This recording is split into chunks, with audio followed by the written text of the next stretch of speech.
इति चिन्त्य गृहीतविग्रहम् सहजानन्दगुरुं भजे सदा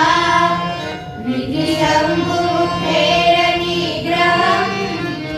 भवपाथोऽधिपरिभ्रमाकुलम् अपिधाय मनोनरभ्रमम् सहजानन्दगुरुं भजे सदा निजपादपयोजकीर्तनम् सततं स्याद्भवजीवगोचरम् इति यः कुरुते क्रतुर्जवम् सहजानन्दगुरुं भजे सदा बहिरीक्षणलोकमानुषम् निजजगदात्मकदर्शिनां हरिम् भजनीयपदं जगद्गुरुं सहजानन्दगुरुं